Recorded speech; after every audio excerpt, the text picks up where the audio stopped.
could I just say, though, how much we appreciate you coming, Mrs. Rodden. Thank you. Really do. Sorry, go ahead. Olam Gwella. I'm a Jana, because I was born here. I'd like to thank the Old Cornwall Society and the hotel for having the guts to do what the government has failed to do, what so many governments have failed to do so far, Tory governments or Labour governments, and that is to recognise the suffering of the unmarried mothers in the post-war period who were persecuted by the society and by the organs of government and state. That's the reality, that this is a beautiful day. This is a beautiful part of the world. And I was thinking this morning, as I walked down Wheel Kitty Lane, that the young mothers should have been over the moon with joy at what they were going to do and give birth to.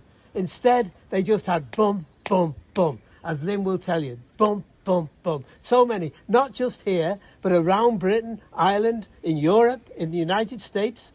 Now, here today, thank you. This is an historic moment. This is the first plaque and monument which will celebrate those mothers and celebrate those adoptees who were forced, when the mothers were at their most vulnerable moment, were forced away from them, were taken away from them to feed what?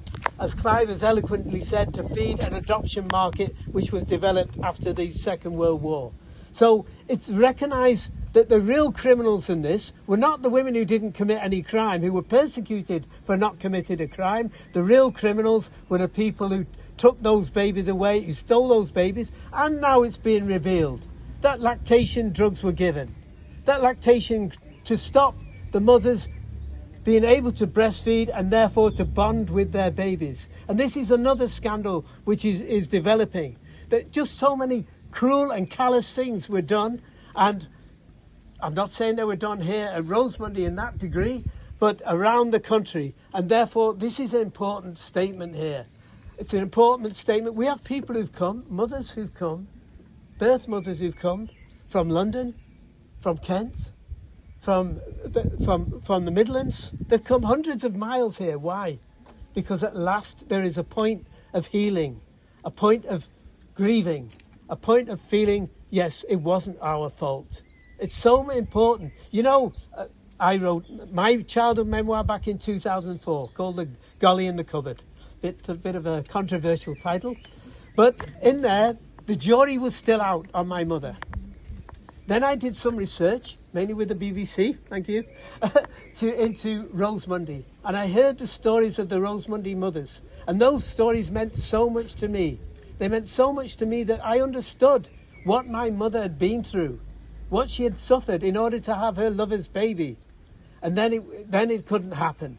And so I understood a little bit more, and I had the beginning of a real serious sympathy for my mother and all the mothers which were involved, which is why I got involved in the movement for an adoption apology. Some of them are here today. Some of the mothers, if you can stick your hand up if anybody wants to see them. Yeah, they're here. Yeah. They're very brave and fighting on this issue, as you can hear at 1 o'clock in the Miners' Institute. I hope you'll all join us there. I felt something for my mother. I felt something for these mothers. Last year, St Agnes Museum actually invited me down for a talk, and I was very pleased, and I proposed there that we do a plaque. Then the meeting agreed with it overwhelmingly, and then Clive and others took it up, the Old Cornwall Society, and that's why I thank them. And that's why I thank you all here, all the people at St Agnes as well, because you've made a historic moment for Britain. I know 2 other places already where they want to put plaques up. We'll see them. The people will do what the government are failing to do. That's the most important thing. People can do it themselves. And when politicians see these plaques and see the memorial garden in Kendal, I hope they will have another think and maybe feel a little ashamed. And maybe think, yes, it's about time we actually put some steel in our resolve. We had some humanity. So, and now I'm going to ask Lynn to unveil the plaque. But I'm also, would you like to say a few more words? Yeah, it's just about time that politicians got their heads out of the sand. I would put it another way, but get their heads out of the sand and realise what we went through It was not a holiday camp, it was more like prison. And when you give a talk in St Agnes, and half the people that turned up that evening with Phil and everybody else in the Old Cornwall Society, they were turning around and they didn't believe and didn't know what went on here. And they live in the village.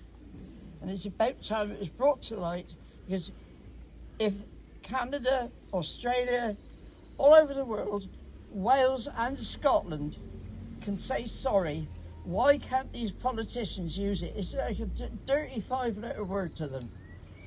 For God's sake, realise it happened. It happened in your time.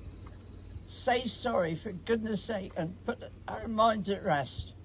I was one of the ones that had a little photograph the size of a postage stamp. That's all I had for 50 years until my son found me. I couldn't find him. I wasn't allowed to. And at the talk, I said to one gentleman, he came up and he hugged me and he said, I always thought my mother didn't want me. I said, never ever think your mother didn't want you. She wanted you, and she wasn't allowed to find you, and she wasn't allowed to accept that you were even born. And that is disgusting. And as I say, all these politicians, they should be ashamed of themselves, and they'll recognise trivial things, but not this, and this is big. And it should be realised.